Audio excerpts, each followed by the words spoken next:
Game number one, best of 5 in the winner bracket final of Group B. So we have the Rocket Raccoons against DDX.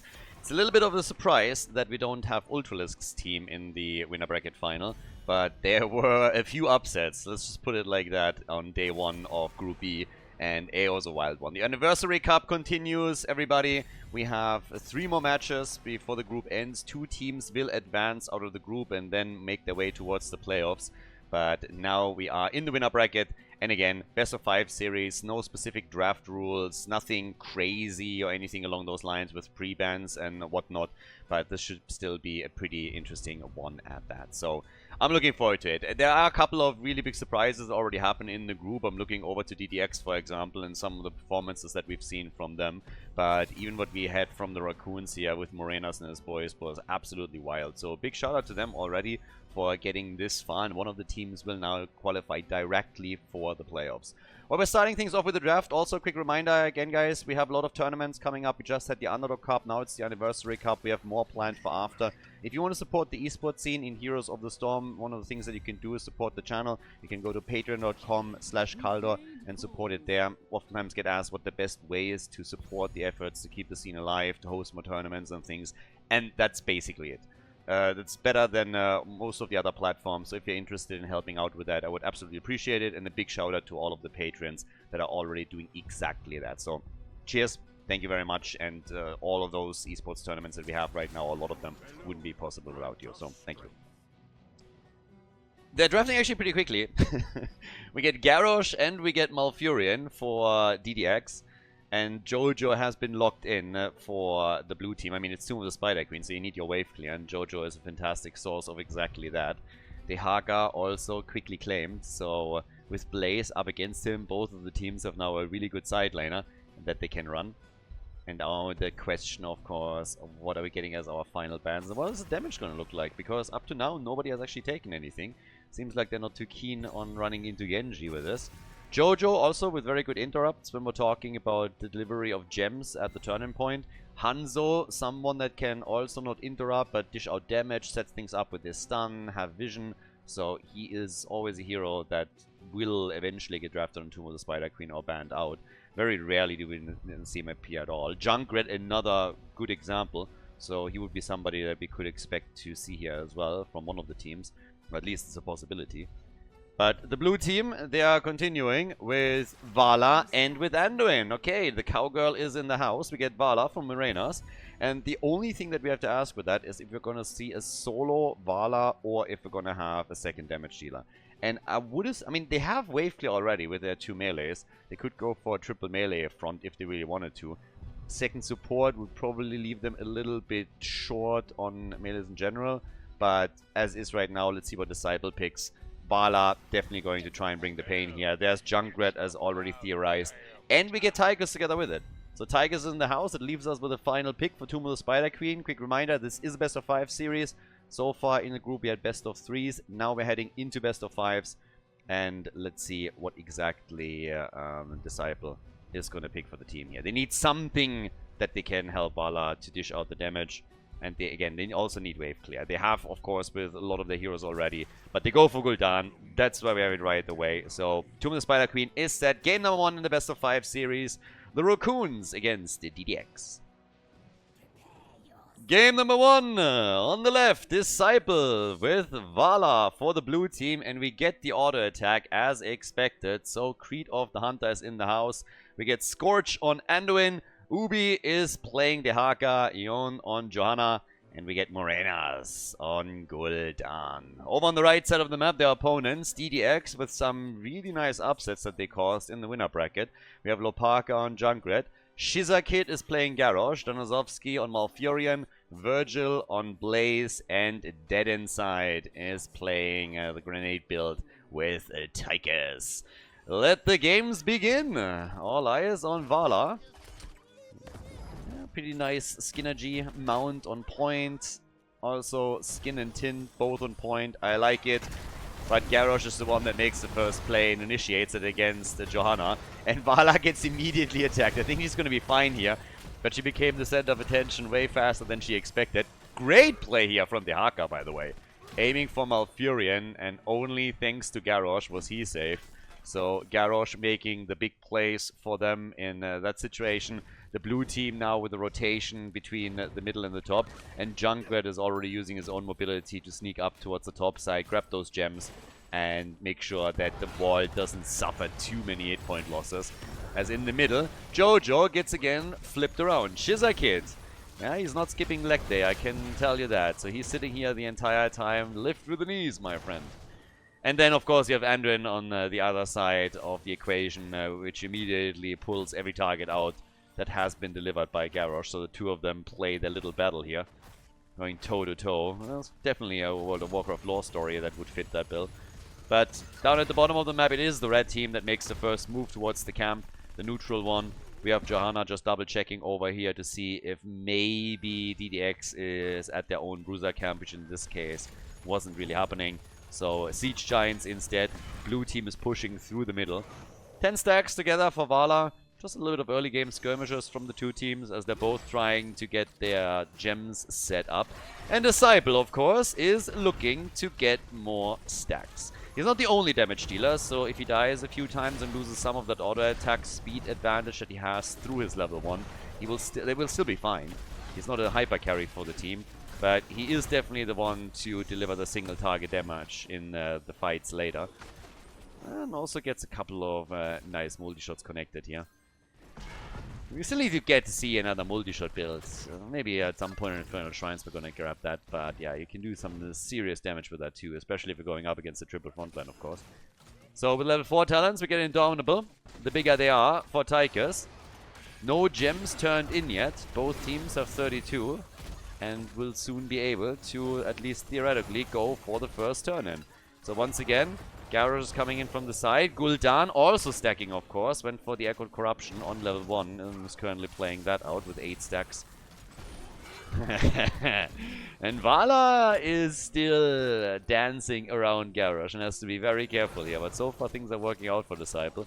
He's running a bit out of mana though on the other hand, so he needs to be careful on that too. Blaze has now finally started the camp on the right side, so the Bruiser camp will be taken by DDX as well. As top side, we have the pressure from the Raccoons. Yep, they're coming in and applying pressure to Lopaka on Junkrat, who's holding 22 gems right now, which is a pretty big chunk. So he probably wants to get rid of those as quickly as he possibly can.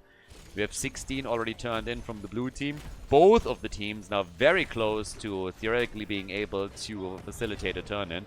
And Lopaka, as expected, is trying to get rid of that, but gets interrupted again. That's one of the reasons why Johanna is so great here. We always talk about the wave flare, and I'm mentioning, of course, the interrupt potential, but there you see it in play. So Jojo is doing exactly what she needs to do here, and it works extremely well for them, but maybe she went a bit too deep here. Nah, not with that jet propulsion. But the fight continues, and Jojo still out of it. The lick on Garrosh, and that is maybe a kill, and indeed it is. Vala came in with the arrow as Malfurion was barely saving the target, but here comes another lick from the Arca, and that is Blaze gone. And Tychus is dead too. That is a whole lot of gems that they just lost here. Nearly 30 gems in total, and the blue team reigning supreme. 64 gems for Vala, and the turn-in from Jojo.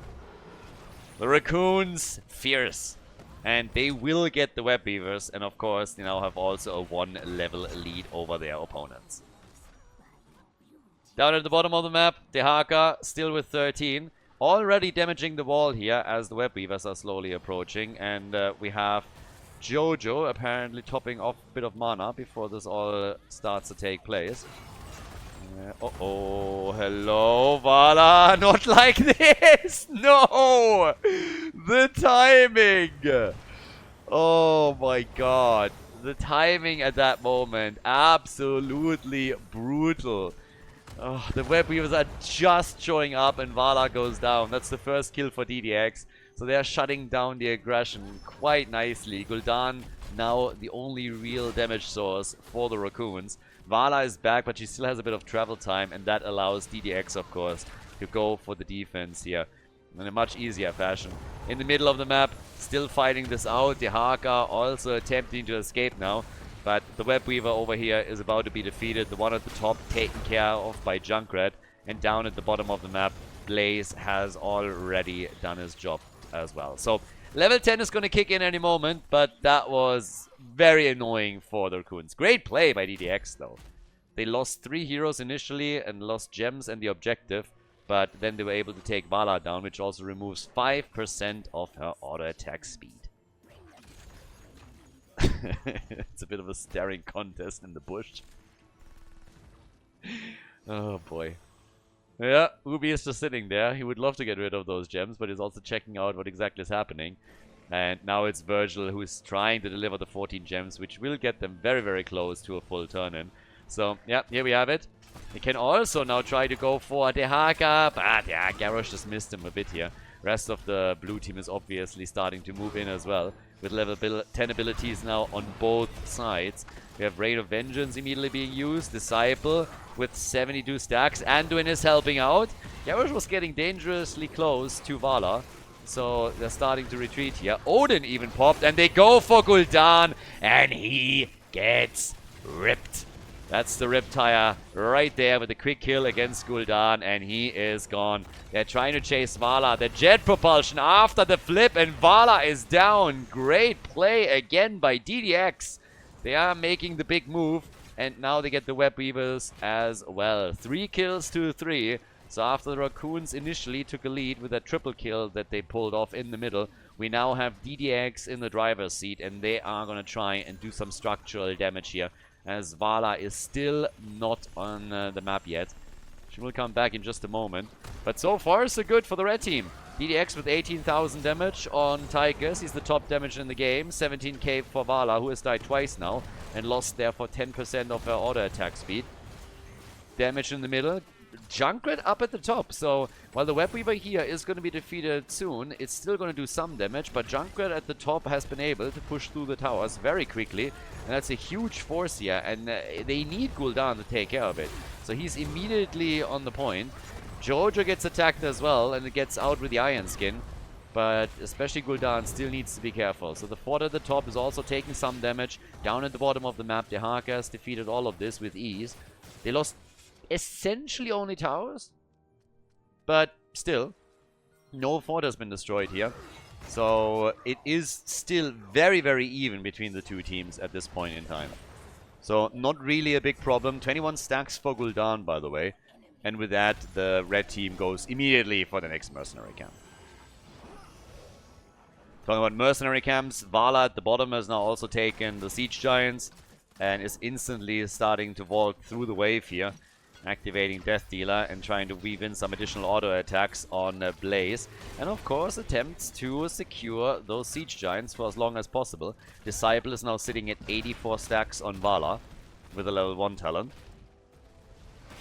In the middle of the map, with Odin again activated, we now have DDX trying to push for the fort again, and also for Gul'dan, who started to drop a bit low. They still have the mercenary camp and can use that to deliver more damage in the mid lane. They're really eager to take the first fort out here. In regards to gems, we have roughly the same amount for both teams, but 20 have already been delivered by the Raccoons, so they're a bit closer to getting a turn-in for themselves. Blaze is trying to turn in. Always interrupted by Dehaka, who has 33 gems as well. So as long as the red team is preventing Dehaka from turning in, they're going to be fine for now. He is going to be the biggest source for exactly that.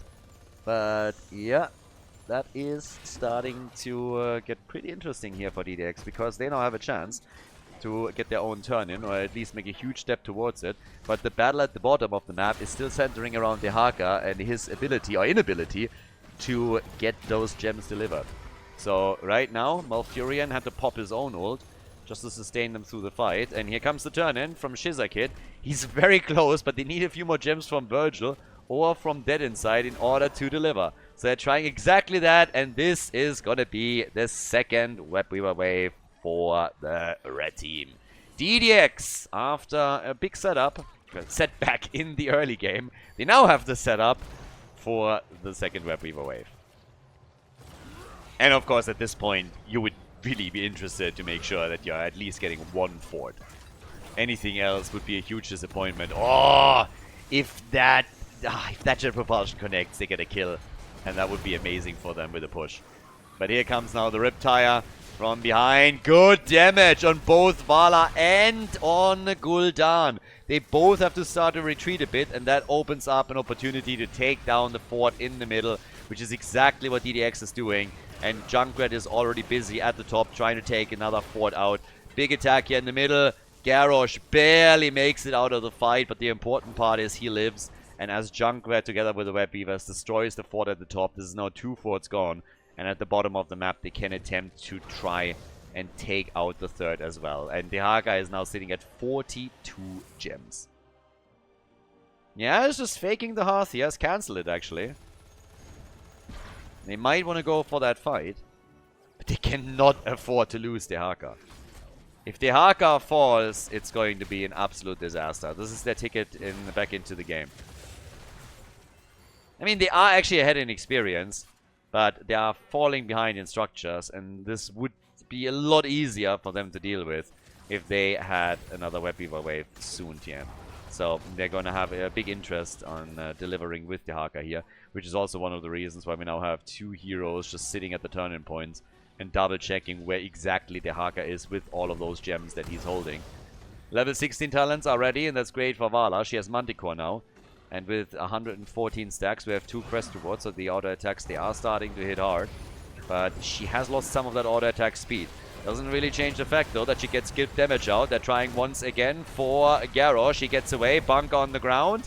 And everybody on the red team is now falling back. They still don't have level 16 talents, so this is a bit uncomfortable for them. Not really something that they want to fight. Dehaka is now finally starting to turn in, delivers the turn in, and the blue team gets his Web Weavers just as we have level 16 on the side of DDX.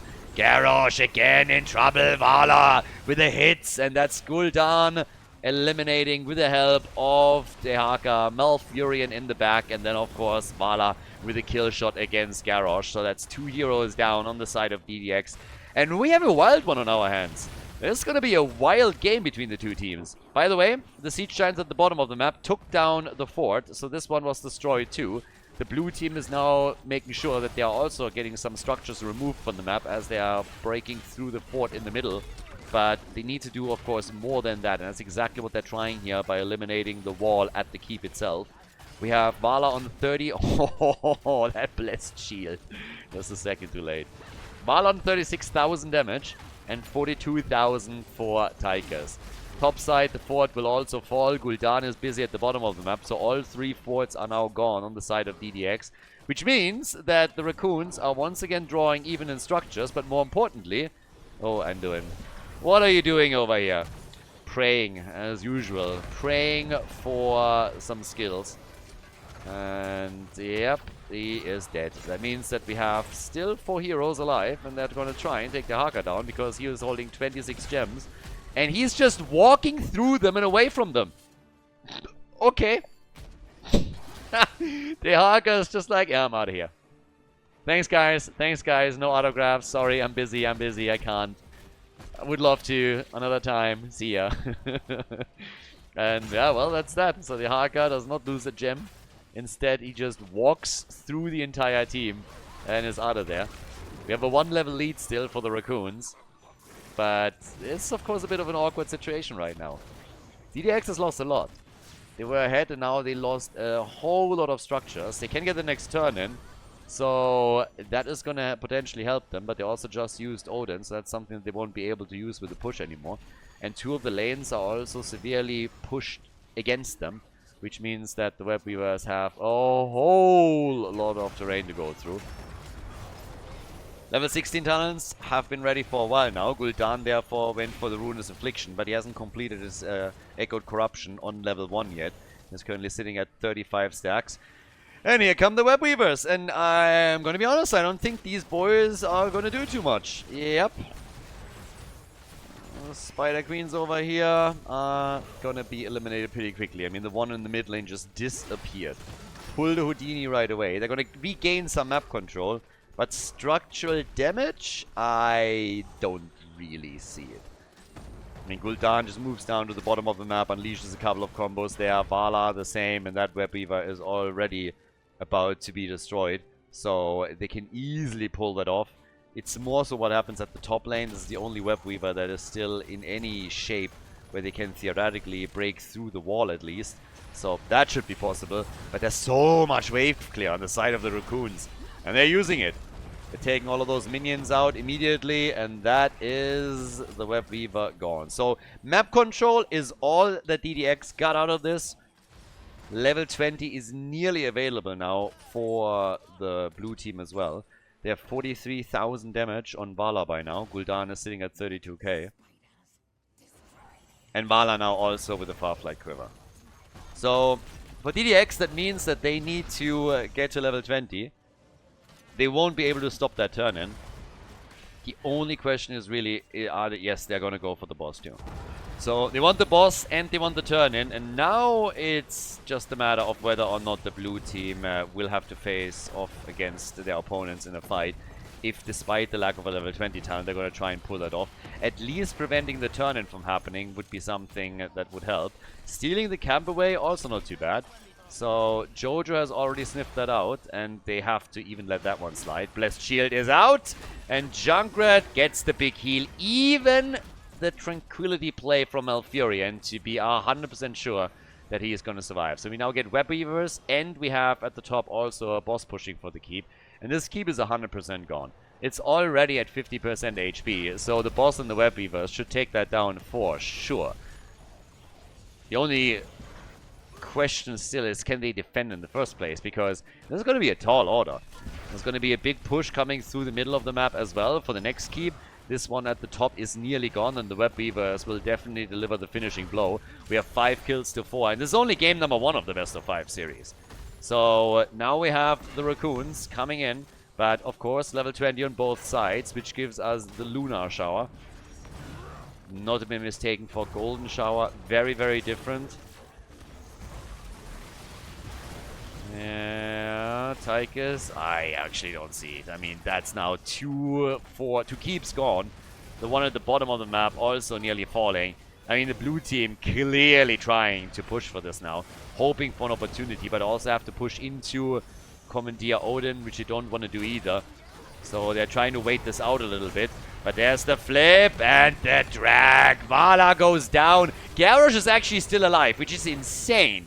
Vala goes down, and Garrosh somehow still survives. Anduin is also gone, so that's all of a sudden 2 kills for DDX. They could take down the Web Weavers at the bottom. They're losing their final keep, though. So, not enough gems for the red team to get a turn in themselves, and they just have to go for it. I mean, what else is there?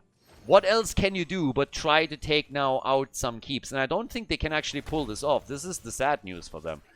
There's nothing on the map to be taken. There's no camp, there's no boss, they can't get a turn in. There's 2 heroes missing, but they have lost all of their keeps. So everything is working against them right now. The lanes are severely pushed by catapults. They need to do something. They're trying to get the kill on Jojo. If they pull that off, that would be a staggered death. And there it is. So that's good news. They get the staggered kill on Johanna, but they have to, without minion support, push for some structures. It's the only chance that they have. Go for structures now and just try to take at least a couple of keeps out to make this an even playing field again, but it's just a tall order, and they're realizing that too. I mean, they're falling back now. They have a lot of gems by now, but they're still 8 short before they can go for another turn-in. Junkers is attempting to get them here in the middle of the map. They can also fall back down to the bot lane and deliver a few more after they cleared out those waves, but the situation is not an easy one for DDX. It's nearly checkmated at this point. The Raccoons are in a fantastic spot at this point in time, and they will have Jojo back in 20 seconds. So in a worst case scenario, we get Web Weavers for DDX and they can defend with 5. 73,000 damage now for Tychus. There's the remainder of the turn-in. Tychus himself will also have to deliver the gems, and he has enough now. He exactly has the amount that they need. But this might be the last potential play from DDX. If they don't take keeps out here, then the catapults will eventually overwhelm them. 20 minutes in. They're going to try, I suppose, for the top from the looks of it. Siege Shines at the bottom of the map is something that is definitely going to help them here. Vision already granted, but they have to really get this going now. They need momentum and they need it quickly. Jojo says hello, but nothing more than that. Web Weavers on the way. And off we go. One keep is the minimum. And I honestly don't think a keep is enough. I think they need a bit more. Getting some hero kills, a bit more momentum, something that would allow them to, for example, claim the next boss. But yep, there we are. Riptire is already out. They can burn another minion wave down if need be. That's exactly what they seem to be doing here. Yeah, minion wave plus a bit of hero damage. They're going to go for that keep. This one will fall. Web Weaver still active in the middle and down at the bottom of the map. Dehaka still defending. Keep has not fallen yet. But they have Odin. They can push with Odin the entire time, and they really, really need to. They're slowly getting the grenades in play. Odin gets pushed back. Mid lane Web Weaver has also been defeated. Guys, they have still not killed that keep. They are going for the team fight, though. If they win the team fight, they could go for the core. Here came the light bomb already, but the bunker negated all of that. Yeah, good jet propulsion. But it wasn't enough. Anduin with another quick move. Here comes the kill on Tychus. After a blessed shield from Jojo, they go for Garrosh, and he is dead as well. That's all she wrote right there. Dehaka tunnels over. They want Malfurion too, and they're able to slow him down. The old geezer is gone, and that focuses their attention onto Blaze. Virgil is not going to make it either. The Raccoons, ladies and gentlemen. Junkrat has taken the keep out and is now going for the solo core over here. You can do it! Positive reinforcements. We believe in you! But yeah, it's not happening. So Junkrat is trying to nibble away on some of the hit points, and of course it is a victory for the Raccoons. Junkrat goes down to the core, and this is the lead in the best of 5 series for the blue team. Nicely done, GG, and well played. Before we head into game number 2, make sure that you subscribe to the channel if you haven't done it yet so you don't miss out on any future content here on Khaldor TV. Garden of Terror, map number 2. The Raccoons in the lead against DDX. The red team, after all of their keeps were destroyed, they really needed to rally and get some actual damage in. And I guess, to be fair, if that top fight would have gone a little bit different and they would have gotten a couple of kills, they could have gone through the remaining hit points of the top side keep on the blue team side and go straight for the core. But they were the ones on a clock, for sure. They were the ones totally pinned down after the keeps were gone. So the Raccoons with some great plays here.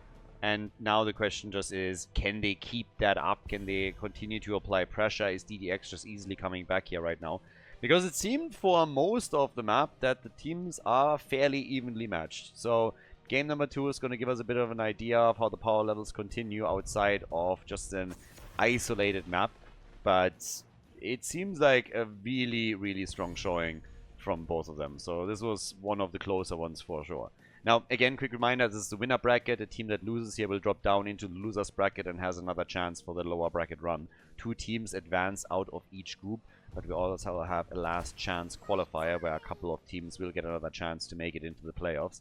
But of course, this is not something that you want to go through. You want to qualify right here, right now, have the least amount of games that you need to play. Brightwing as a first pick for Donazovsky now on Garden of Terror. It is a bigger map, of course. It's actually a map that also seems to be a little bit more popular lately, which is kind of funny. There was a time where Garden of Terror was absolutely hated by everyone, and then we started adding it into some of the tournaments that we were hosting. And players were all of a sudden, you know what, this isn't actually too bad. It's better than some of the other maps like Volskaya. And now it is a fairly regular map to be picked early on as well. So, yeah, very cool. Dehaka and Joanna. So already gives you a bit of an idea. Both teams are starting things off with a global. Right wing, we also have to put the caveat in that when it comes to globals, the wave clear of the fruit fly is not really the best. But that's where Falstad comes into play. So we get the birdie. Falstad is ready to deal with Dehaka and his shenanigans. Whereas the front line for the blue team consists again of Jojo plus Dehaka, of course. So yeah, we got Johanna once again for them. The ban on Hogger, we've been talking about him a lot in the context of Garden of Terror with this many mercenary camps. Hogger is always a nice hero to get rid of quickly, so he is not going to be part of this. Muradin is banned now as well. No Stormbolt into a jet propulsion. It's essentially the same side laners that are going up against each other again. So there are quite a few similarities already in regards to the draft that they're now both showcasing here. What we still need from DDX, though, is a few heroes that are great at camp clearing. You need something that gets camps much, much quicker than what they have right now. Blaze and False that are just not gonna do it here for them. Hanzo gets banned, and, well, in regards to damage, what are we getting from the Raccoons? I wouldn't really be surprised if one of the teams would go again. I mean, in this case, it would have to be the blue team for Vala with an auto attack. That's definitely still a possibility if you're looking for some reliable damage. Rega assisting, of course, with camp speed, with clear speed for the Haka, whoever else is going for it. But we also need some damage dealers for them. Could be a triple front line, depending on how they're trying to run this now. But the next pick is Greymane. And there's where a lot of your additional camp clear is now coming from. Rega and Greymane as a tandem. Would love to see also an Abathur pick now. Oh, give me Abathur. More global, symbiote, Greymane copy, the dream. But unlikely. Sergeant Hammer. And, well, what's the main tank? They go for Garrosh again. So Garrosh and Blaze at the front line again for them. But they have Force and Sergeant Hammer. I am a little bit skeptical, I gotta say. When it comes to camp clear, the Raccoons are doing way better. So mercenaries could become a bit of a problem. That could become a bit of an issue, depending on how diligent the Raccoons are around it. But time will tell. But they have, of course, some siege potential. Final pick, though, Garden of Terror. Again, we get Li Ming now for resets. So they're getting more burst damage out. And against Sergeant Hammer, we could also see an adjustment on the level 7 talent now for Li Ming. Either way, Garden of Terror, ladies and gentlemen. Map number 2 in the best of 5. Game number 2. We got Disciple on Li Ming for the blue team. The Kroons are in the lead with a Scorch on Rega. Morenas is playing Greymane. We got Ubi on the Haka. And Yon is playing Johanna. So, 1-0 in the best of 5. But over on the right side, we have, again, on Garrosh, Shizakid for DDX. We got Lopaka on Falstad. Danazovsky on Brightwing with the Greater Polymorph. We get Virgil on Blaze. And Dead Inside with Sergeant Hammer. So, Deep Dive Extreme, the red team. You have to go a little bit deep now in order to get this particular win, because if you lose here, you're 0-2, and in the best of 5, that always spells trouble. So, up at the top, Jojo is trying to get some defense going against Sergeant Hammer, who was hoping to get early damage on the towers. In the middle of the map, we still get a small skirmish here. The Haka will have to reposition, of course, as pretty soon as well. And down at the bottom of the map, Li Ming is already firing away with a couple of combos against the birdie. Yeah, Greymane is just waiting for the 1 minute mark, and then we're going to likely see him go for mercenary camps. Rega will probably assist him and come through with a lightning shield that will then help him to get those camps a little bit quicker. We have Virgil still sitting in the middle of the map, but he's obviously supposed to be on the side lane, so I think eventually they're going to swap that around accordingly. The question is really what's going to happen with Falstad, for example. And at this point, what's definitely happened is that he disconnected.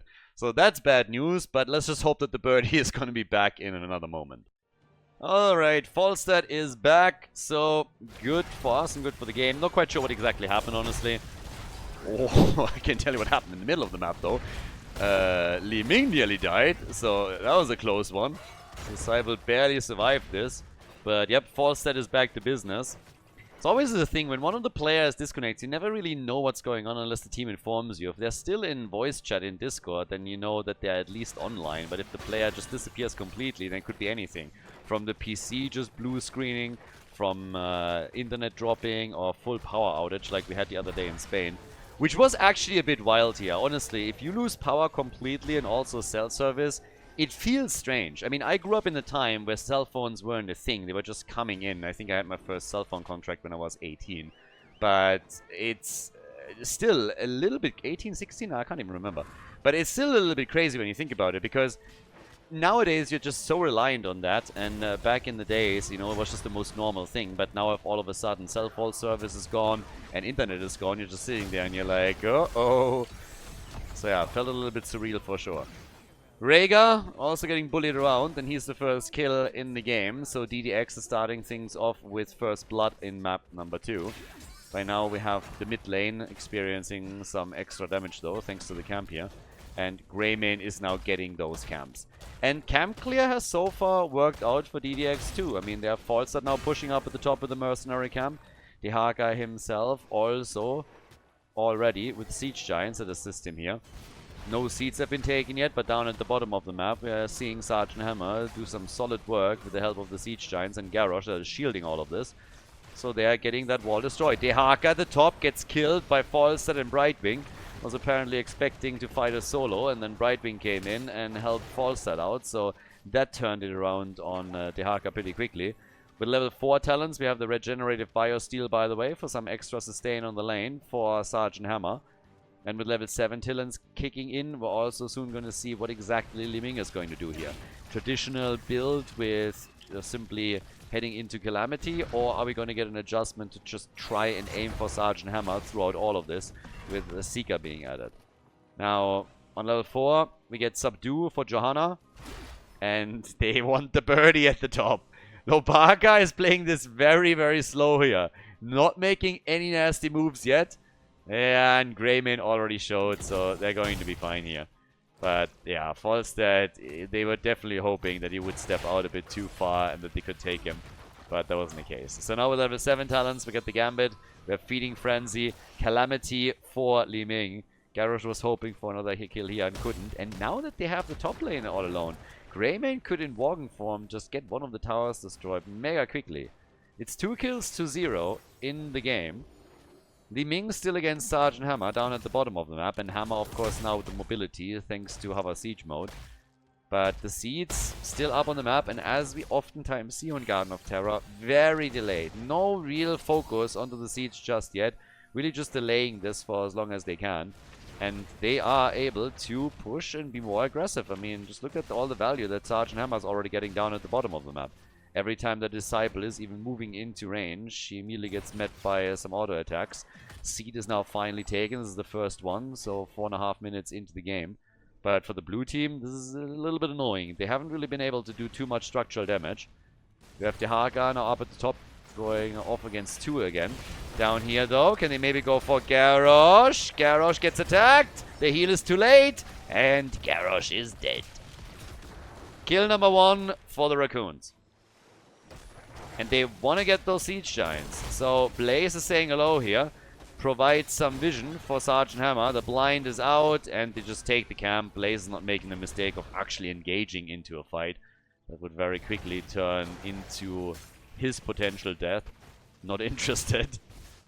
But up at the top there's also of course going to be even more pressure now. The globals still moving around here. They're the ones that can be the most mobile in these situations.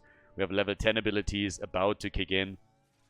A little bit faster for the Raccoons, but not really a big window or anything that they should be able to use. Highly unlikely. Greymane just wants to get a few more Siege Giants. And here come the Heroics, and we get Blink Heal. We get also... Oh, Falstad with a Gust! And yep, that's a dead Disciple. Li Ming is gone. Bullet is out, by the way, for Greymane. We get the Ancestral Wrath, but that was a nice flank from Lopaka with a Gust. Li Ming gone. More pressure now at the bottom of the map. 3 kills to 1. DDX, they clearly want to come back to this. Clearly want to take game number 2 of this best of 5 series and make this a close one. Yep, the next camp about to be taken. Guza camp gets locked in. All the way up at the top. Virgil still fighting it out with the mercenaries. We have the second seed for... I mean, the second seed has been on the map for a long time right now, and nobody is really going for it. Blessed Shield misses. Yeah, that's annoying. I mean, it's a really nice engage tool, and if you connect it like that, maybe you even get a kill, but of course that's a cooldown that you burn here. And it's always a bit of a risk when you're going for these long-distance shields in an attempt to enforce a fight. But they couldn't make that work, and now they got some damage on the fort, but just not enough. It's still insanely close. I mean, it's a kill versus 3, but you look at the experience, and they are essentially even. It always depends on which minion wave is just pushing in where, then one team will take over for a second or another. Both are playing this fairly cautious. The Raccoons with a few more camps now that they're already grabbing. Again, as I said before, they have the wave clear on those camps. The mercenary camp experience also shows this pretty clearly, by the way. So it's not only the XP that you lock in here, but it's also the momentum that you get with the camps pushing on those lanes. So that's another big thing that they can use throughout it. And I mean, that was clear from the get-go. I talked about this during the draft already, but given the heroes that they have in a composition and given what we are seeing for DDX, they were always supposed to be the team that is getting more mercenary camps and is able to put more pressure onto the lanes with their help. So they're talking about pressure, they're trying at the bottom of the map now. Jojo always with another blind against Sergeant Hammer. Here's the Blessed Shield. They go again for the kill. But now the entire red team is down here. Everybody's down here. The Haka also says hello. Another quick gust, and we already have Greymane low in the back. They're still hoping to maybe get the kill on Shizakid, but they're turning that on the Haka now, and he's the first one to fall. The Haka is gone. Both teams on level 13. But there's only a single kill on the board for the Raccoons. One kill. That's all that they got so far. And instead, we have 4 on the side of DDX. Still not interested in that seat, by the way. Not interested at all. Whoa, that jet propulsion connect. Oh, yeah. Greymane is gone. And that's kill number 5. So, this is starting to become troublesome for the Raccoons. They're not getting enough kills. They're losing too many heroes. They're falling behind in overall experience. And they're also giving up more ground. This is the second seed for the red team. So they have now 2 seeds to 0. We have Lopaka pushing at the top, down here. Still, not only an attempt to go for a kill, but also the hope to take that fort out, which would be the first one. And Li Ming is actually getting good connects off. They're just not able to get kills. If they would be able to grab some kills, then they could also rely more heavily on those resets from Li Ming herself. But right now, none of this is really happening for them. I mean, if you look at the damage numbers, Li Ming with 17,000 is not looking too bad. She's nowhere near what Sergeant Hammer brings to the table. Who's essentially doubling what she has. 34,000 with the audio attacks. But Li Ming is doing okay-ish. They just need to get the kills. And so far, that hasn't happened. Far from it. On experience, they're still more or less even. But the next problem is, of course, that seed number 3 for DDX would spawn some Garden Terrors. They were hoping again for Sergeant Hammer at the bottom of the map, but Dead Inside is playing this extremely safe. Is not making any positional mistakes and is just ensuring that they can't get an easy drop on him. The fort is now gonna fall though. I mean, now there's not enough defenders anymore down at the bot lane, so the fort is gone. And this is actually the first fort in the game that falls. Now, this might change now because it's not looking like they're really defending this. So I would assume that we're going to get a trade here. Each team with 1 fort eliminated. Greymane is using the time and the freedom that he has in the middle of the map to get the wall destroyed. But it doesn't really change that it's now a fort, 1 fort gone for each team. Now the seed is about to be taken. So the Raccoons are saying, alright, we're going to lock this one in. We're going to remove that from the map. Level 16 talents are available for their opponents, which means that we have Sergeant Hammer now with Giant Killer. Another camp about to be claimed by the Raccoons. Big Marvel fans over there. And they get both of the camps. So they have more camp pressure now. And they have their own level 16. Which gives us Mirror Ball. We have for Greymane, Lord of his pack. And the full completion of the build here. And Sergeant Hammer gets blown up in the middle by Jojo and Li Ming. This time the Blessed Shield connected. Now the hammer has been dropped. There's still a double camp here, and they are flanking in on the top side. Falset is not here, and Brightwing is about to die. Brightwing should definitely fall. No way that she makes it. That's 1 hero down. They're trying to go for Blaze and for Garrosh. At least Blaze should fall. He's not going to be able to walk out of this. So that's 3 heroes now gone in total. Greymane has defended against the mercenary camps, and here's the momentum for the Raccoons. Raccoons with the opportunity. They can take the top fort out. They can move into the middle and try for another one. There's also another seed that is about to spawn. So there is a chance at doing some serious damage on structures here. Garrosh is already sniffed out. They know exactly where he is. Sergeant Hammer is now also starting to move back into the middle of the map. But up at the top side, this fort is gone. The Winions to deal the final blow. And they want the seed here and they're going to get it. So each team has now 2 seeds to their name.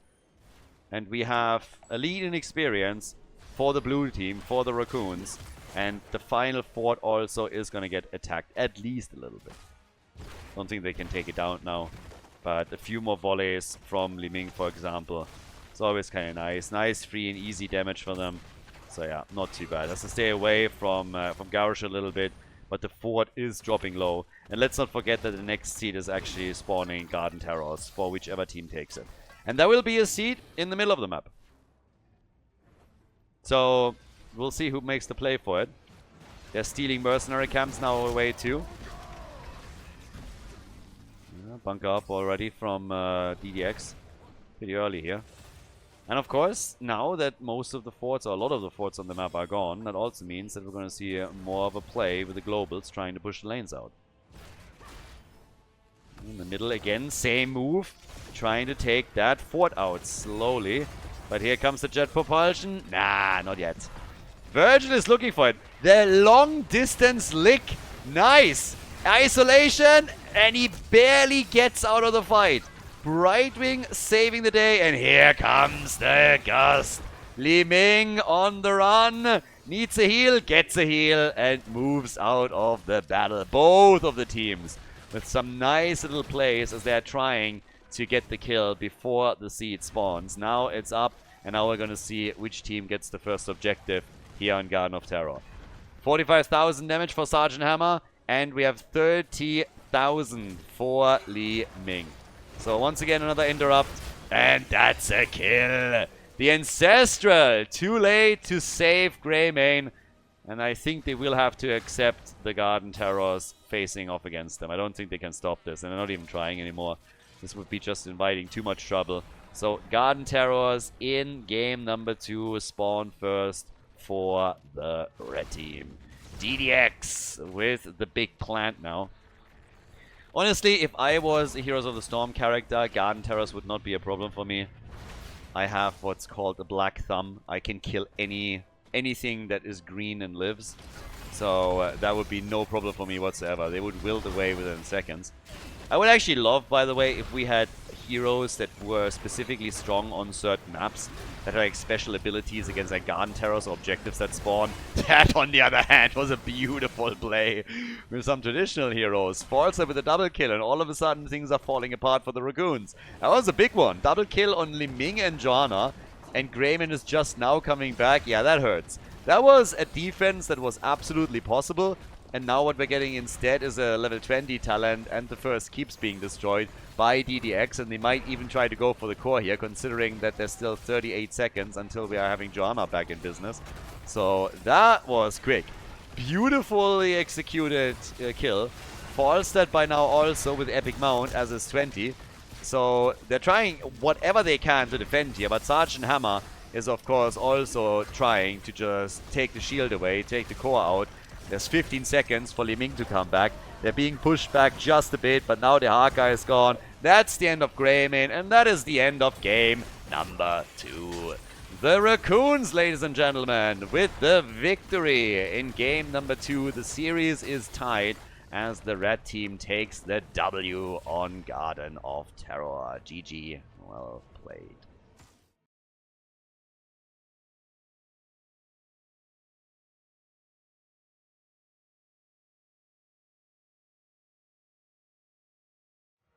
Well, game number 3, Infernal Shrines. So, the series is tied. DDX took the second map, and off we go. Yeah, we've actually been talking a little bit during the break before the map was hosted about certain heroes and hero combinations that could be a little bit stronger when picked together. So the first approach was that, let's say you are picking a hero on a certain map, that some heroes on specific maps are just a little bit stronger, or get some additional, maybe not an ability, but like a passive that they can use. Or if you pick certain lore-themed pairs, that they get some additional strength. Like let's say you pick Varian and you pick Anduin together, the father-son duo, that they become a little bit stronger, or they have a little bit more health regeneration. I think it's a bit gimmicky on one side, and most likely you have to tune it just perfectly so that it's not OP. But it could also be something like a specific mode. Now, obviously, you can't add an additional mode to the game. The player base is already thinned out as as it is with all the modes that exist, but you could make it like a tournament tweak, you know, just like a checkbox where you activate that for tournament matches in custom games. It would be kind of nice. It would actually make for some interesting things. You could also, let's say, play Blaze plus Reyna. So you have a StarCraft thing, you have the Fire Bat and the Marine, and then maybe they get a 2% additional damage output. I don't know. It's probably a little bit too gimmicky. In my head, it kind of sounds nice, and it would incentivize certain heroes and combinations to be picked. But I think it's difficult to balance it out. But just as a thought experiment, I think it has some merit.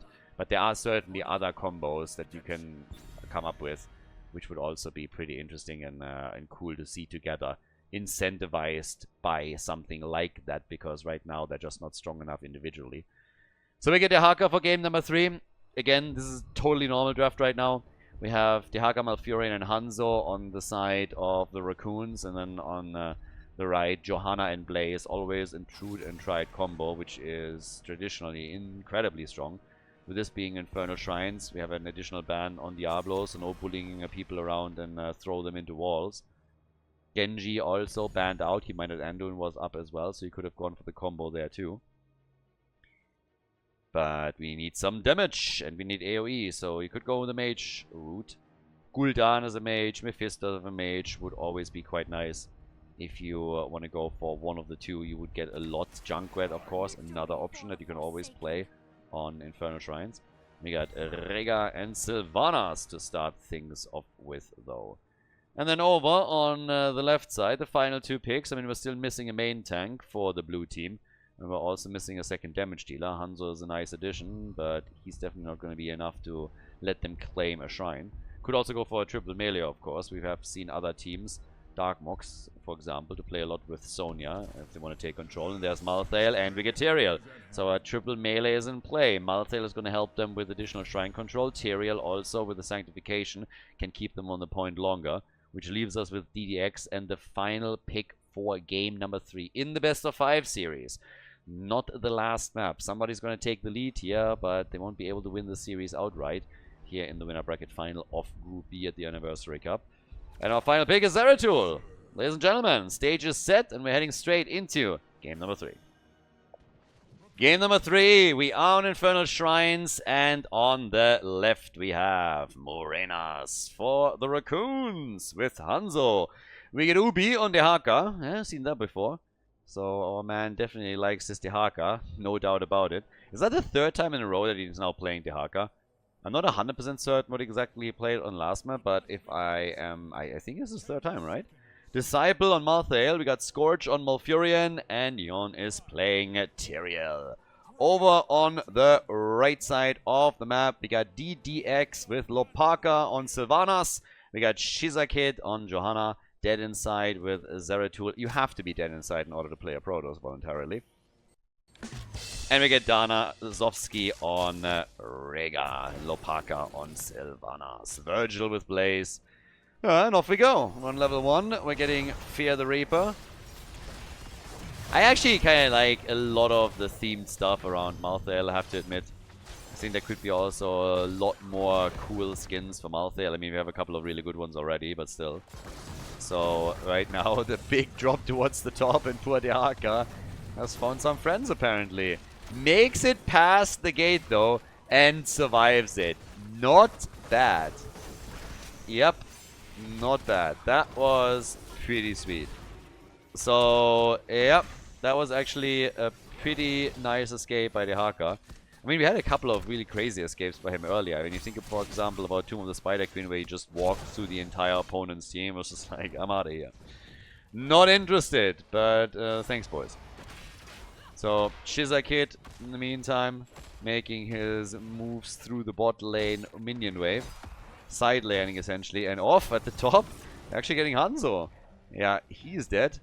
So, Budget Hawkeye is now eliminated. That's actually a thing that you can't really say a whole lot, because Budget Hawkeye, it's just like, Hawkeye is already just like a budget hero. I mean, he's not really a hero or anything, he's just there. I mean, he shoots things and hits targets. Congratulations. And, you know, that compares then against things like the Hulk Captain America or other stuff. So Hawkeye is already pretty much just like, yeah, he's basically worse than Robin, if you're honest about it for just a moment. So yeah, Hawkeye is like the Marvel Robin, and then you call somebody budget Hawkeye. I mean, at that point, it's just a double insult. So it's pretty mean to say that, but I mean, we're talking about Hanzo. What else is there, right? Well, this time it seems like it was Tyrael Play, aka Yon, that disconnected. I don't know what's going on with the disconnect. So this is a bit of a problem with the Blizzard servers that some of the players are experiencing. Sometimes there are definitely some server issues, or if it's just that we're a little bit unlucky with the series, but this was now one player on each side that had some connection issues. Now, we got one single kill, that was the one against Hanzo, and a lot of rotations now happening in the attempt to take some of the structures out. The objective about to be announced in a few more seconds, and they're already going very early for their camp. Whereas up at the top, we have basically a tower destroy. They're going to get this one, I guess. At least they're going to get close to it. Down at the bottom of the map, a few more camps also about to be taken. This wall has also taken damage, and the Haka's just going to continue this. This is the only global, by the way, on the map. So the Haka can stay on the side lane a bit longer and hope to get his team level 7 talents before they are fully engaging into the fight for the first objective at the top lane. Yeah, Tyrael. Rhaegar was just waiting for a bit of a nibble there. He was just going for the bite. And then decided against it. But yeah, they got close to get Rhaegar with another hit on Tyrael, which wouldn't have killed him, but would have definitely softened him up even more. Jojo, when in deep, gets body blocked right now. Yeah, good body blocking from Tyrael. Not good enough. Well, maybe good enough. Yes, good enough to get them a kill. Nice. I'm sorry I doubted you, Tyrael. So they are able to get the kill. Johanna moved in with the Iron Skin initially, but it also bought DDX some time. They're using it in the middle to basically take that fort out. Damn, son. That is some serious damage on that fort. So I suppose the red team has no real interest in going for the objective. That, on the other hand, is annoying. Them losing Zeratul here is definitely a setback. But from the way that they're playing this, it very much seems like DDX is not interested in going for the objective. They just simply let this one go, and they are just attempting to do enough damage by pushing the lanes, as they just did in the middle, to compensate for what they will lose at the top lane. And I have to say, even though this is a frozen Punisher, DDX might actually get out of this in better shape than their opponents. The Raccoons have lost a lot in the middle, and Zeratul or anybody else should later be able to go towards the mid lane fort and take this out with ease. With the blue team pushing in the middle, they're also abandoning the top lane pressure. That Punisher is not gonna do a lot. Instead, they're hoping to take down the mid lane wall, I suppose. And yep, that's all that they're really gonna get here. So definitely an advantage for the red team on structures. On the experience side, there's a lead for the Raccoons. They're a little bit ahead. But structurally, I mean, not even the wall was taken out. The fort has barely taken any damage, and that was with the help of a frozen Punisher. So them not starting to go towards the top at all in order to fight there has now resulted in a bit of an awkward situation where it is the blue team who got the objective that lost the most at the top. Sylvanas also just continuously playing around them, but that was a really nice connect from the Haka, and they're going again for the kill. Another lick, and that's Jojo gone. I don't think she can escape here. Nope, she's also gonna get destroyed. That's a double kill, a triple as Zeratul falls, and holy shit, Ubi with the Haka. That man, seriously, he gets pinged, and for a reason. He has a magic tongue. His girlfriend can confirm, but damn, son. That was 3 connects in a row that led to 3 kills. They lost Malthael at the bottom, but Zeratul must have jumped over a wall straight into a fort in order to get the kill, because he died a moment later. But that is some serious, serious magic from the Haka here. He's been prepping kills for them the entire series, and now this was his masterpiece, so to say. When he came into the fight, they lost everything.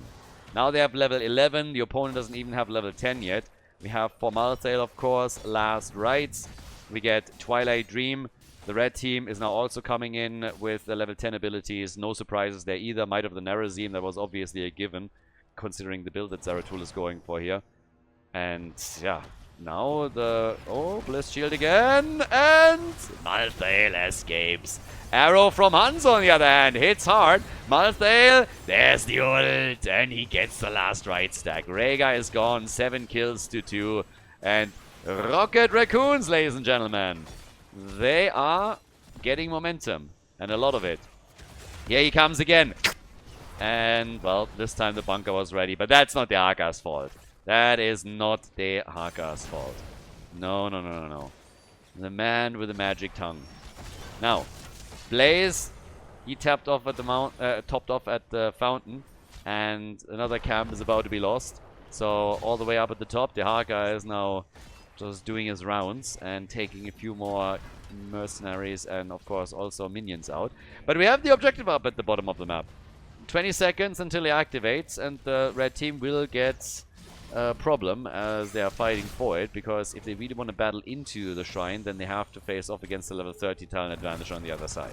But they're continuing to do this. You always want to use Sylvanas to just take a few more structures out and go for just a couple more hit points. Just one more tower here, one more gate there. And over time, that will add up. The problem that they have is that they're losing heroes in the process currently. And that kind of hurts. So, yeah. It's all about how much they can do with the objective now. But look where Sylvanas is headed. They're doing the same thing again. They're looking at the mid lane. They're saying, okay, this time we're going to get the fort. But the rotation is already coming. The blue team is realizing that their opponent is essentially just trying to play around them. So, they are not going for the full force here. Blaze needs to be careful. Last Rites is back up. So, if anybody drops low here, this could be a problem, unless the Ancestral hits just in time. So we'll see how they're playing this, but this is going to be another objective for the Raccoons. They're going to grab the Arcane Punisher, and the bottom fort is definitely more open than what we saw at the top lane. There's no tower anymore, no gate, and this time they're also pushing with at least a few of their heroes.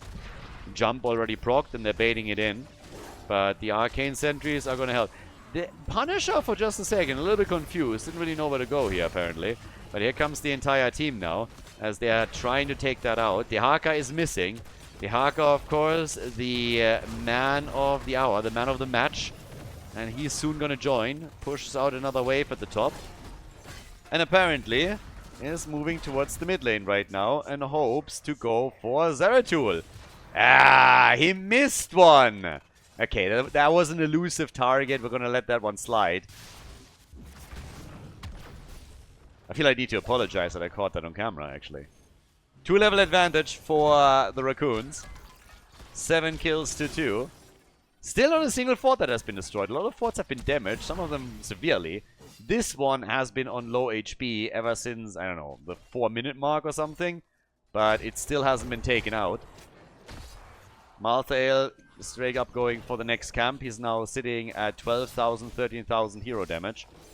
At one last right stack, reducing his cooldown a bit.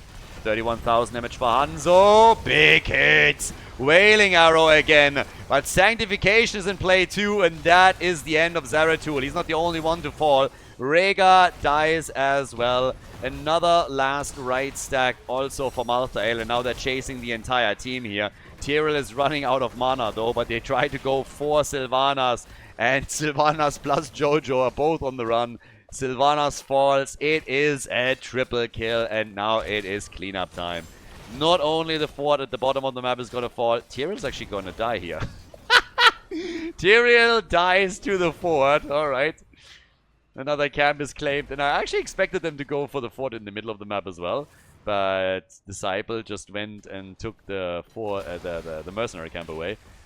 Tyrael dying, I mean, all calculated, obviously. That was always something that they expected. But yeah, one fort gone. I really thought they would get more than a fort. They should have. They should have just let those camps go and instead just play straight up for the structures. That would have been way better in that situation for them. But they have level 16 talents, of course, on top of that too. And are happy to take any fight here. The Haka. Yeah, already. And another link. Look at that. My man. Ancestral is too late. That's another stack for Malthael. A Joanna kill. And Ubi, I mean, at this point, honestly, I think he just misses one or two, you know, so that we believe he's human. I think it's intentional. I don't actually think he would miss those if he wanted to connect them. He's just trying to make the rest of us feel better. Because he's like, well, if I hit every single one of them, then, you know, people are going to get depressed. They're going to doubt their own Dehaka skills.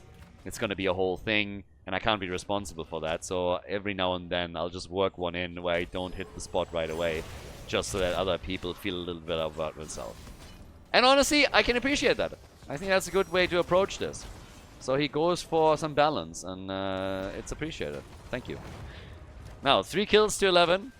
Level 16 talents on both sides, and objective number 3 is up. DDX, they need to put some effort into this. DDX needs some kills. They lost 2 forts now, and they need to win an objective at some point.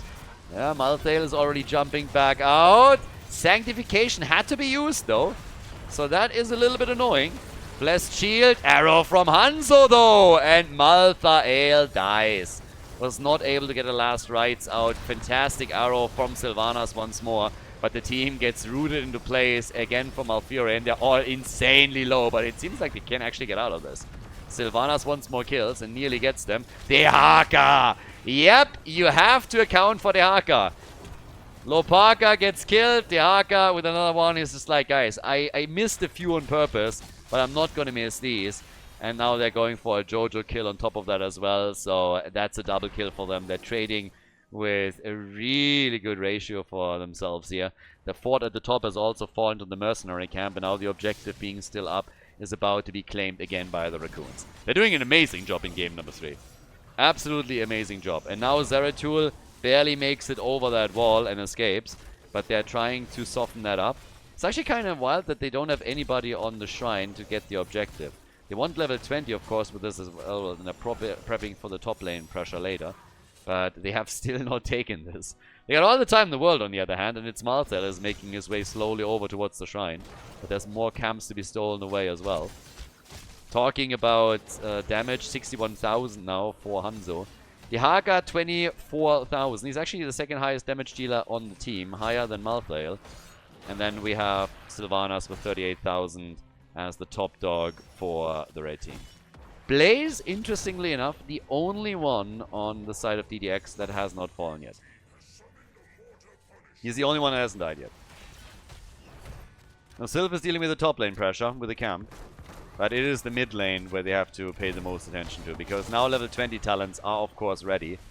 And that is going to make things difficult. For Dehaka, we get the Apex Predator. We get the Holy Arena for Tyrael. The Isolation didn't connect, but the last rights definitely does, and that is now 20 seconds of a cooldown reduction for Malthael. He's on a 45-second cooldown now for his ult, which is actually pretty solid. If you have a shrine fight, that is definitely 2 that you can throw out if you drop 1 at the beginning of the battle. But there's again that Wailing Arrow from Sylvanas. Beautiful Sanctification on the other hand. Glorious Sanctification to save the day. Rhaegar barely survives. He's not out of the woods yet, though, and Malthael is able to get the team the kill. So Rhaegar is now gone as well. The Punisher's already on the core. Core is losing hit points. This looks like a lead for the Raccoons. Team Rocket Raccoon with another kill. Blaze goes down. That is 16 kills to 4, and they go for the entire team. 5-man team wipe. As the Raccoons take the 2-1 lead in the best of 5 series here in the winner bracket final. Nicely done, GG.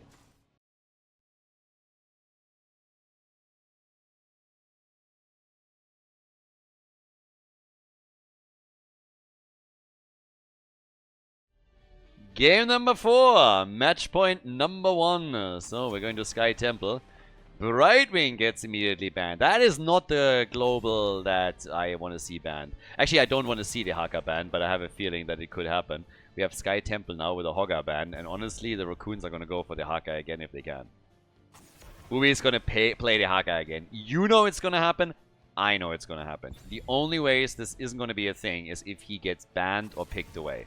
And instead, they're banning Orphea. So, she's gone, and there's a Dehaka pick. Consider me shocked. Who would have thought? Yeah, this is now the 4th time in a row that they are going for the Dehaka pick, and I can totally understand why. If you would tell me that Ubi is a Dehaka one trick, I would absolutely believe you. I mean, he is rocking the hero here. Now, for the red team, they need to win 2 in a row if they want to qualify for the playoffs directly. If not, then they have to go through the lower bracket. You know, Blaze and Rega as the quick picks on Sky Temple. There's actually a chance for the Raccoons to either pick Fawcett for themselves or ban him out if they want to ensure that they are the only ones with an actual global. With Brightwing already being banned, you can obviously then go for ETC stage dive, pseudo globals. I mean, we had Illidan, I believe, in this group or the last. I can't quite remember, but Illidan was already played once. I think it was actually in this group, in Group B. But there's Johanna, and we get Morenas with Hanzo. So yeah, that Dehaka and Jojo combo, they've been playing that whenever they had a chance to do so. Their front line is essentially the same. Now, to be fair, when we're looking at DDX, they've been playing with Blaze a ton now as well. Obviously, still one of the strongest side laners that exists in the game. So, that's also still a thing. So it's not only the blue team that is going for certain picks that they're really just very familiar with and that they are saying, okay, this is a personal preference and we are just absolutely dominant with those. The red team is doing the same thing, just with a little bit less success. Anduin gets banned. So no Hanzo, Genji, Anduin combo with a light bomb engage on the Swift Strike. And then Dehaka tunneling in the back and completely murdering them. But now we get Mirrodin banned out. So Mirrodin is gone.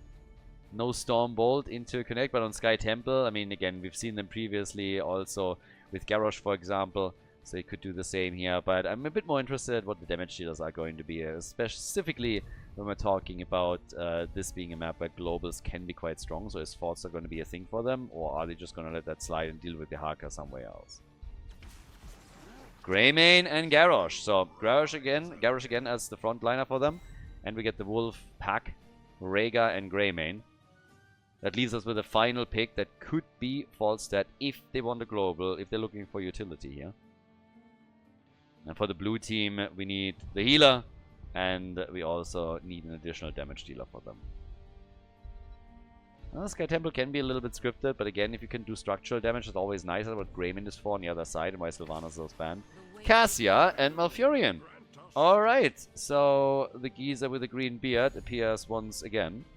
And on top of that, we have now Cassia in the house.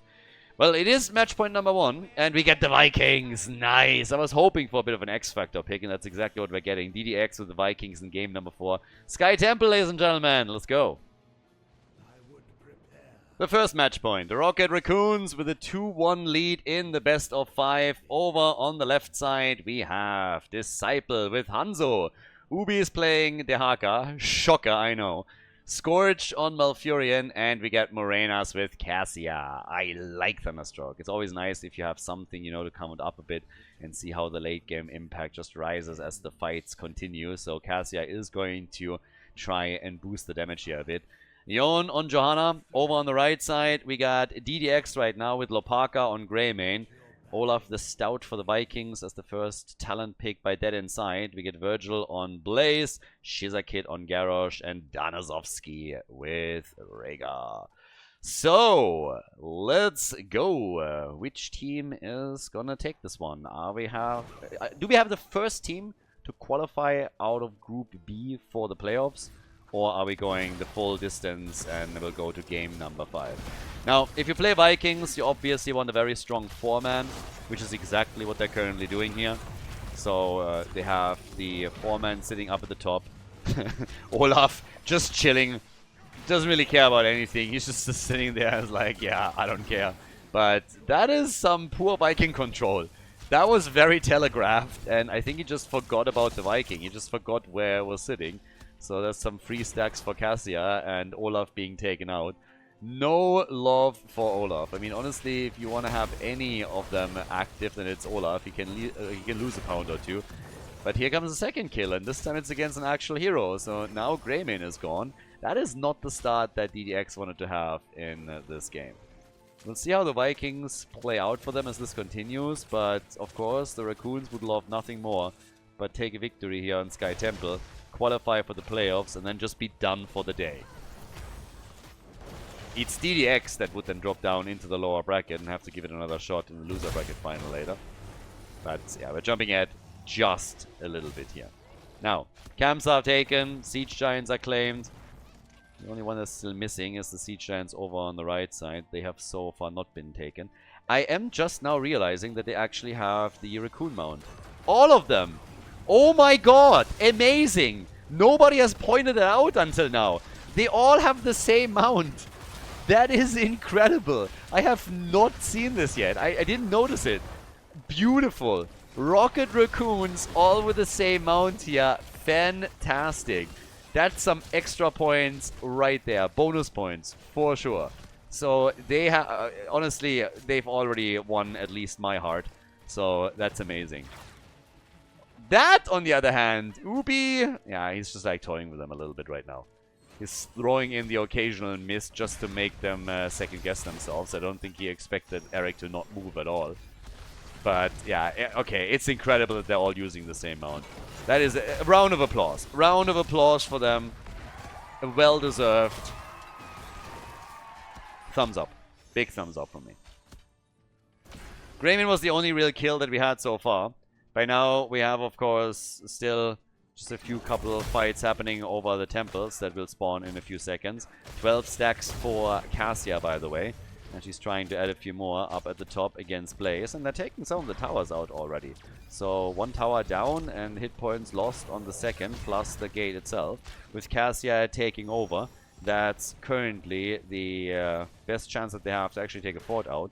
The Vikings are busy in the middle trying to claim this one, and the rest of the fight is actually centering on the bot lane, which is not something that usually happens here on Sky Temple in the first objective rotation.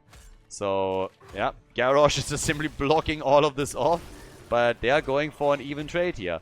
I can guarantee you, though, with the extra damage that was done earlier by the Raccoons, they're actually about to lose Jojo, aren't they? Yep, that's a kill. Beautiful body blocking, and that's one kill, and they're going for a second. Bye-bye, Hanzo.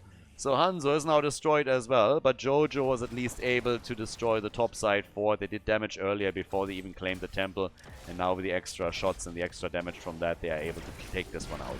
But since the red team is now pushing in for the fort here, I can guarantee you that the same thing is happening in the mid lane of the blue team. So it's an even trade in structures, and a few more shots are going to be fired even towards the next lane now. So, yeah, good for them. All centering around the top lane for now. And down at the bottom of the map, what we're getting is, of course, an attempt to also push now with Cassia again. But they might even try to... Nah, it's a little bit late. If they would have seen this earlier, they might have tried to invade the camp. They didn't. But I think they had a chance there. Now the Haka is now transitioning towards the top lane. Usually after the first objective, it's the top lane that becomes the solo lane, since the next objective is also spawning then at the bottom of the map. So then he can global down. Good damage against Garrosh. Not enough to net them a kill yet. But yeah, they're fighting this out pretty heavily. The quest completed for Hanzo is level 1, and they're still poking them out as best as they can, as the Haka is just rotating between the lanes. The Vikings, a little bit on the lazy side. I think especially when we're talking about Balog here, I could have pushed it out a bit further. So now in the middle. Let's see, is the Haka even going for the Vikings? Nah, unlikely. But he's going to get the experience here for the team. And they still have to match the 4-man of DDX. So things have started to calm down a little bit. The level 10 abilities are now ready. And actually with that, they're going to invade. Yep, they want this. And they're going to get it. No heroics on the Raccoon side. It's just such a small window. This is one of those examples when a tiny window in an early level 10 allows you to get an advantage over your opponent. Not only are they getting the camp, but they are also forcing a fight down here. Good move actually from the Haka again with the Drag Connect. But of course the problem was that Garrosh threw him out. But they still can take Garrosh out. But yeah, more than that, even with the root against him, probably not going to be possible. But that was a neat little play from the Raccoons to turn that. And of course, once that they hit their own level 10, they could try and re-engage into it. But I gotta say, not bad. Some pretty nice moves that are being made here from both of the teams. The engage with the early level 10 from DDX was awesome. It was a small window and they used it perfectly. but then the counter from the Raccoons just shortly after that. So now we have Cassia also attempting to stack a bit further. We are 6.5 minutes into the game. She's sitting at 25. Nothing crazy, but now also having to deal with Vikings plus also Greymane. And the Haka is too late to help her. Even got the ult out, and the Haka pops the essence. And I suppose is able to get away from this. Yeah. Well, he's actually not out of this yet, because Garrosh is even moving into this. And the Haka is now on the run. Does he still have his tunnel? I don't think he's making it. But Blaze dies at the bottom of the map. The Haka is just trying to buy time right now. That's all that he does. But he is gone. He's falling. The temple at the bottom of the map fully claimed by the Raccoons, or mostly claimed by the Raccoons now, which actually eliminated another fort from DDX. They're trying to turn this now by going for the fort at the top left directly. But with Cassia back to business, she is instantly starting to pressure back. And we have Malfurion now assisting her. But of course, Greymane, whenever he gets into Worgen form and onto those structures, he can take them out very quickly. And that's what they're banking their hopes on currently. Level 13 talents are up. Wizened Duelist with 13 stacks, by the way. And now it's all about camps being claimed. Cassia sitting at 31 stacks on a level 1. Dehaka with 9 stacks on the tissue regeneration here. And the boss being monitored by Eric, who in my opinion is just taking a break here. Alright. yeah, he's just taking a break. He's just trying to look busy every now and then. Oh, but that's also an issue. They want to go for Garrosh. Isolation has been taken. Here comes the... nice Ancestral. They were nearly getting a kill here, but the Ancestral was absolutely on point. Malfurion with the big heals. They're going again for Greymane, hoping to get a kill there. But as always, they have to account for Garrosh, who's doing just a fantastic job saving the team. And he is keeping all of them alive. So Garrosh with huge impact in these fights now. The damage output with Hanzo on 28,000. We have 21,000 for Greymane. Cassia sitting at 20k. And not really too much damage being dished out by DDX here. I mean, they have more kills, but they haven't been able to get anybody really high up in the numbers here, with the exception of Greymane, who's obviously going to be the finisher for them in most of the battles. Now the temples are activating again. The boss has been up on the map for a while now. Nobody has made a move for it yet, but eventually that's going to happen. Structurally, the blue team is ahead, and oh, they're going to try and sneak this. And are the Vikings spotting this in time? They have scouted it out, but I don't think in time. Garrosh is rotating, and so is Blaze. I expected them to go for the topside fort when they see this, but they're not. Boss is mega low, but it's not taken yet! And it's Olaf that is trying to delay it long enough, and, well, it's not happening. The boss is taken, and they were not able to get themselves a fort at the top either. The Vikings are now trying to take care of it. The arrow misses all the way up to the top right. It's going to arrive in China in just a moment or two. But with the boss taken at the bottom of the map, they can now go for pressure with boss plus siege giants and also get the temple at the bot lane. Because while the Vikings are taking one temple at the top, they have to at least make sure that they're trading evenly into this by claiming the one down here. But the boss getting some extra damage done against those structures is obviously already helping them a lot. So yeah, boss gets the first tower removed. Second one gets hit. The Haka has also started to reclaim the control of the top temple. So this is going to give them some additional shots. And this means the blue team is moving pretty massively ahead here. It doesn't look like it on the minimap just now, but the first keep is now taking damage. At the top, the wall is taking damage. One of the towers is down. And technically speaking, the fort at the bottom left for the Raccoons is still standing. So they have taken a significant lead on structures, and on Sky Temple that is usually a massive advantage for them. So as is, we now have Shizakid and his boys looking for a trap. They're finding the Haka. There's the flip. And the root from Malfurion. Very nice. Malfurion gets the root. And that shuts down the attempted gank that could have been a kill. I mean, Garrosh was immediately ready. Blessed Shield, by the way, missing here. Yeah, they were hoping to force a fight around this. Vikings with level 16 talents have, of course, now also a stun available, so that helps as well. We'll see how much they can do here. So, once again, yeah, the next play about to be made. There's the next little move as they're going in. Trying to make sure that they are getting more structures destroyed. In this case, they're going for the gate at the top. Any single structure you can destroy is already a big win for you. I mean, if you get any structure destroyed, then it means you don't have to take it down with temples. And normally when it comes to this map, we either have it finishing with a boss that gets pushed towards the core, or it's a team that is starting to make plays with the temples alone, and then the core gets attacked, and eventually they win the game this way. So if you can take structures down without using the objective, then you find yourself in a pretty decent spot. Now, 3 kills to 4. We got down at the bottom of the map. Lots of damage, by the way, done on this keep. Way more than I expected initially. The Vikings still trying to proxy some waves and also acting as a bit of a scouting tool for them right now. So that's the next. We now have 18 to 17 on the board. Arrow missing at the bot lane. Yeah. I don't even know why that arrow was thrown out. What exactly was here that they were trying to hit? I saw it on the minimap as they were trying to steal the camp away. But yeah. So, next camp over here is taken 2. The mercenary camp experience gain that we are having from the Team Rocket is pretty big. The Raccoons have basically twice the amount of mercenary experience that their opponent has. Now it's a single temple on the map. There's a double camp at the bot lane, so if the Vikings are not able to deal with this, that bottom keep is going to fall. This, on the other hand, is a huge problem. The Ancestral on point, and Hanzo is dead.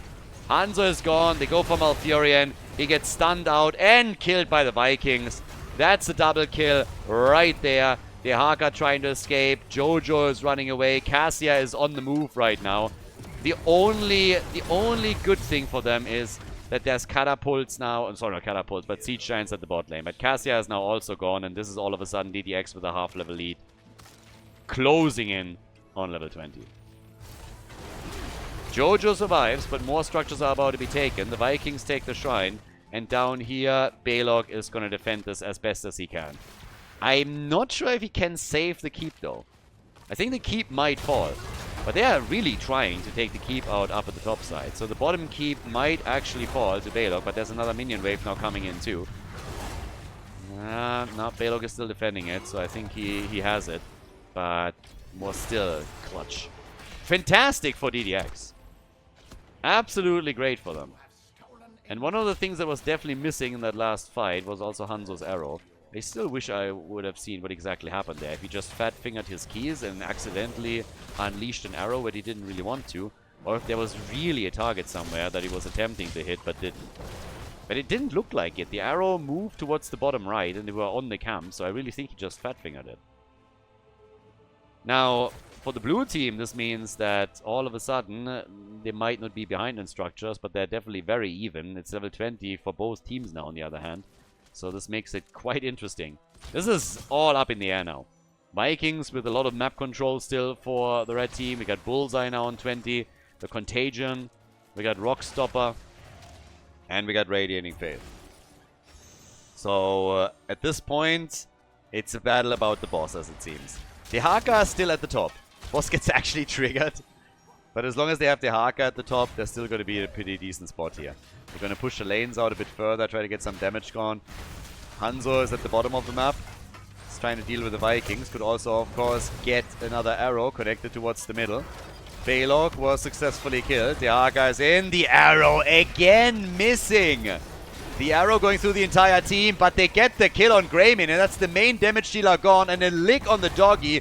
Garrosh saving the day again for Rhaegar, but he might be dead now. Garrosh came in, saved Rhaegar, but he gets caught in the process and then murdered. So now they're going down to the bot lane to try and take the keep out, and the big question is, of course, how they're going to play it out now. Are they going to go straight for the core here, or are they just saying, hey, we have a double temple activating, we're going to play it that way?